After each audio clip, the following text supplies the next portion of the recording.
Well, hi everybody, Evan here. You are proud American over anything, proud Trump supporter, and proud Republican. It is great to be with you.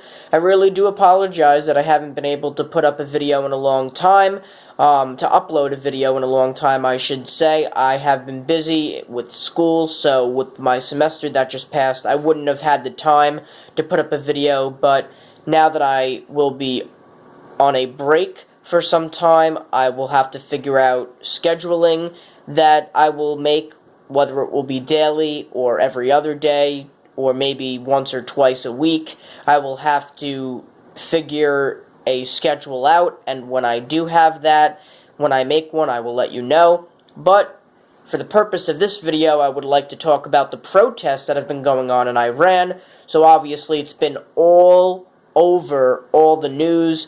We've been hearing about these massive protests, and it's like a rebellion that has been happening where there's been smashing of cars, there's been the taking down of the flag of the supreme leader, which is counted as an ultimate act of defiance. Go Iran. I love that they're doing that, but it is a scary thing. They really are risking their lives, and as much as I'm happy for them, and it's good to be happy for them because they deserve their freedom, and freedom isn't ever gained by doing nothing. It is not free. You have to fight for it, and that is exactly what they are doing.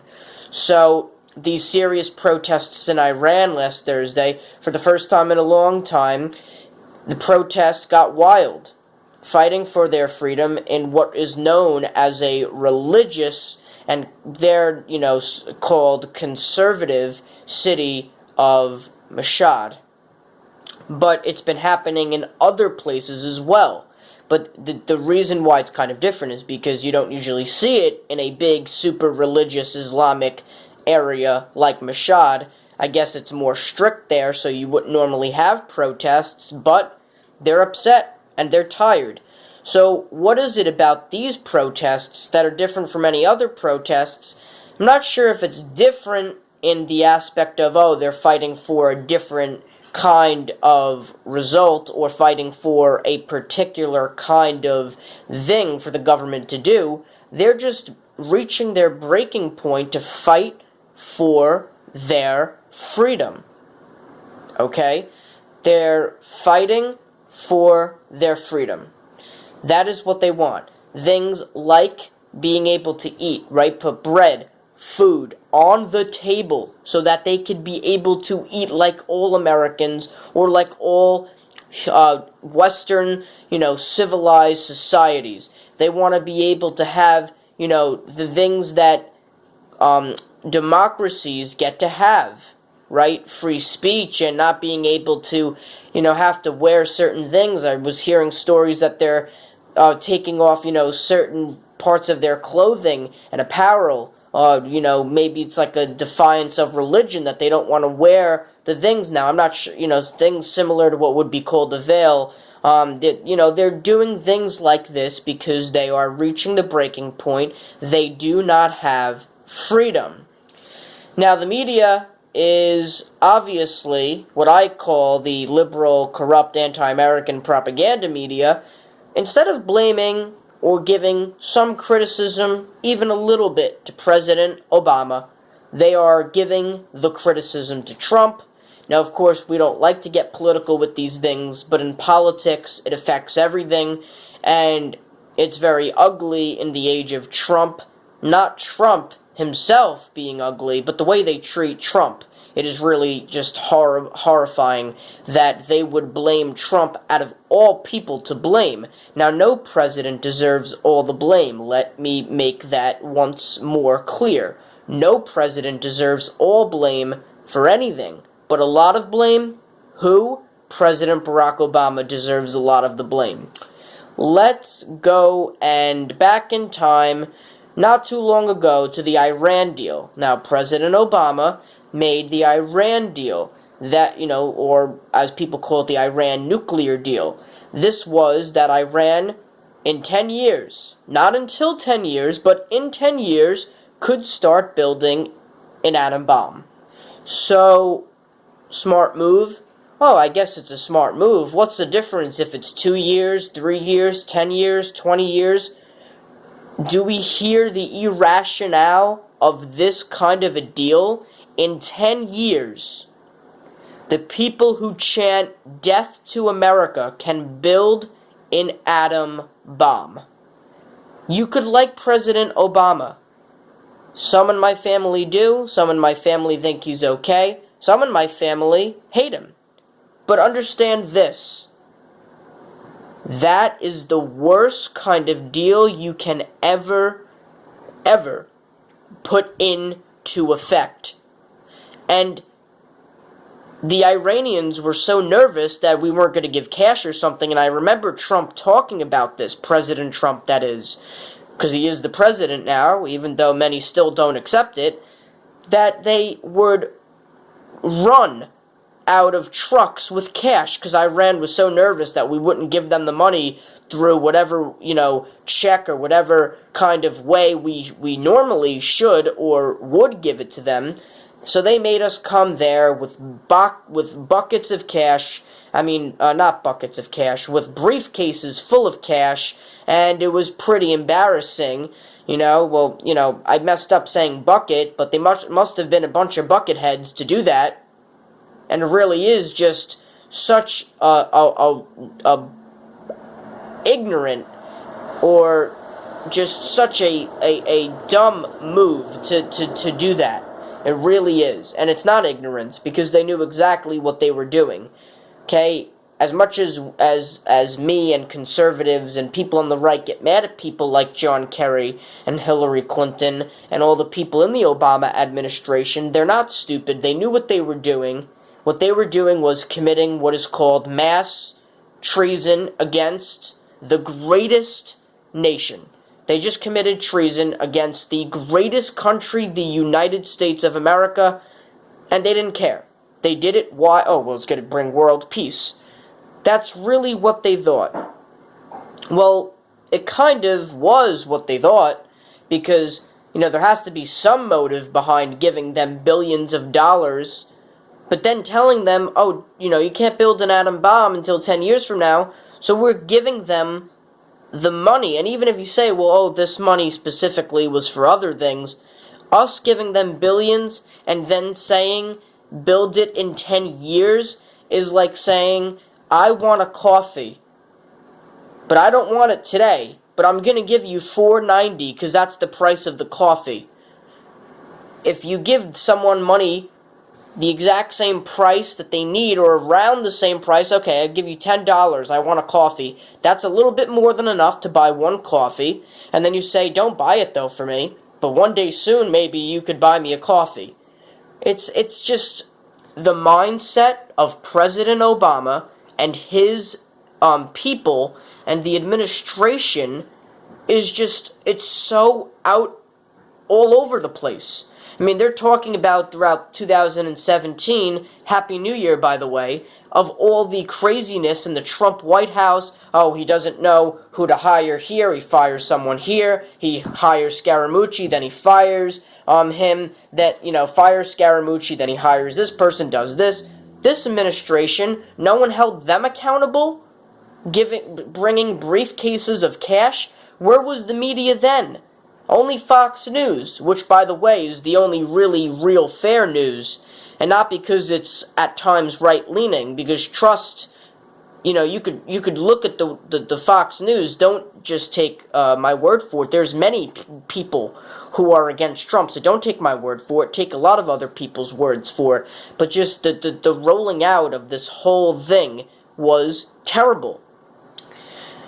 And the Iranian people are upset.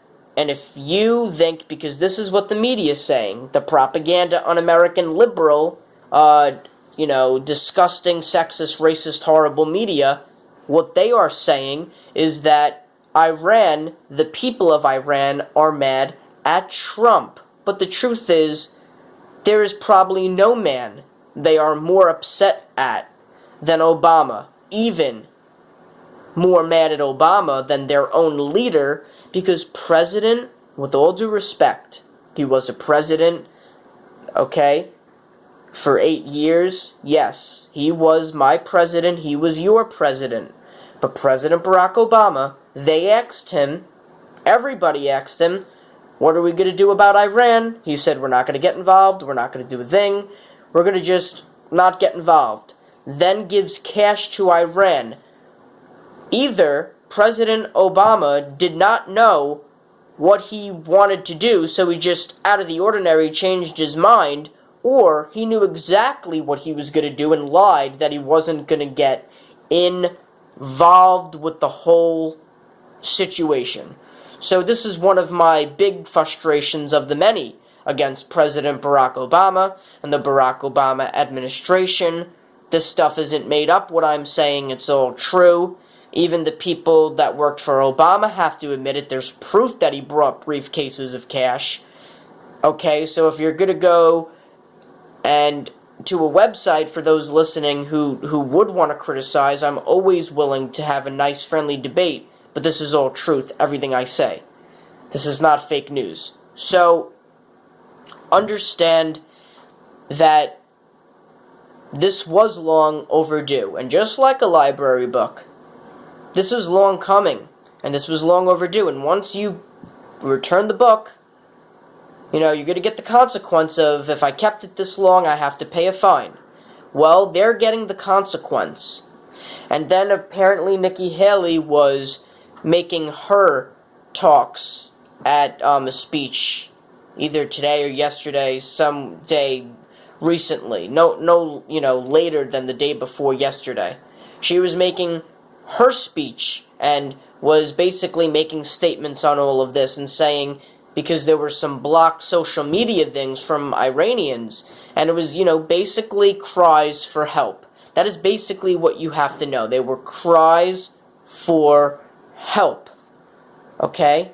Now, the media got mad at President Trump, what is new, and this was what they got mad at him for. It was his tweet on Iran.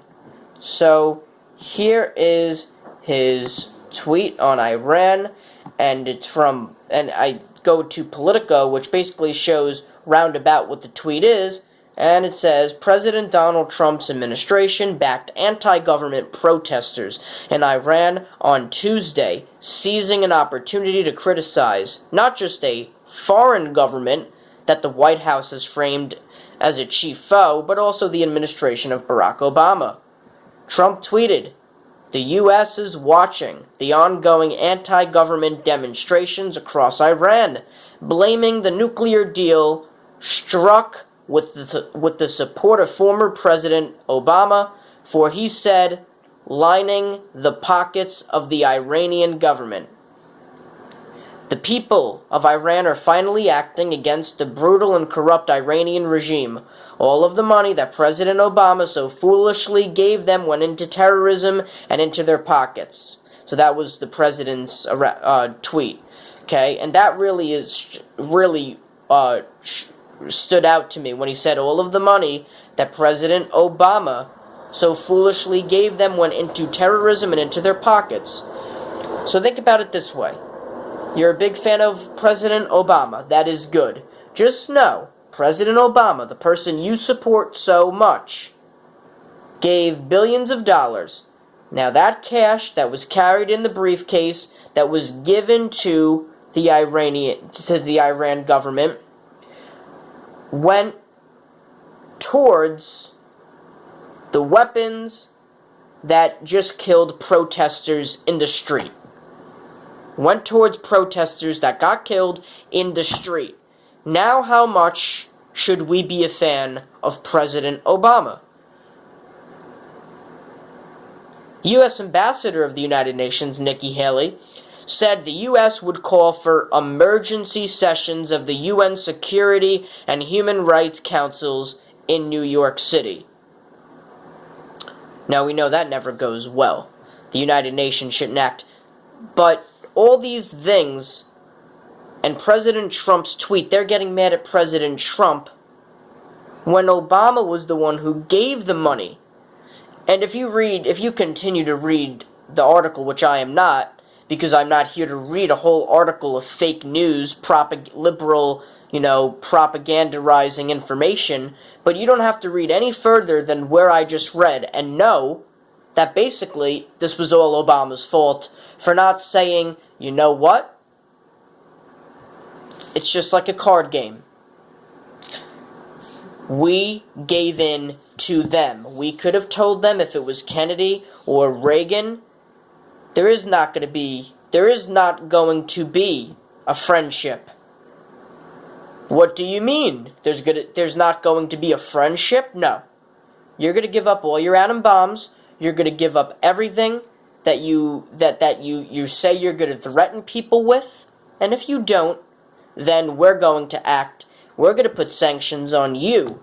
And we're going to be tougher than ever before. And if you think that you can defeat the military of America, go ahead. The only thing is, you wouldn't hear President Obama say it. You would hear Truman say it. You would hear Reagan and Kennedy say it. You would hear Trump say it. But you would not hear President Barack Obama, who was my president, say it. So this is all of what I think. Really, I think what going forward our strategy needs to be, we need to not nation build. We need to not go in there and bomb the government of Iran, but we need to push and influence. We need to influence the people to really fight for their freedom. We need to help them. Maybe somehow we can, give them some kind of spirit, some kind of motivation, some kind of, cheerlead them on. Because we really can't go in there and get into another foreign mess that's going to hurt our American people. But we can help them in other kinds of ways without nation building. And those ways is to keep on condemning and to keep on heating up these revolutions so that the Iranian government has to take a different kind of act.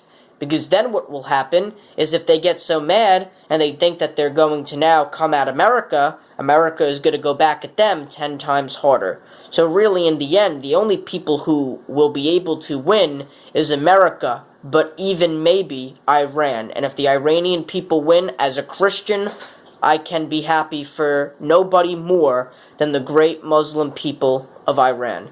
Thank you, everybody, for watching, and make America great again.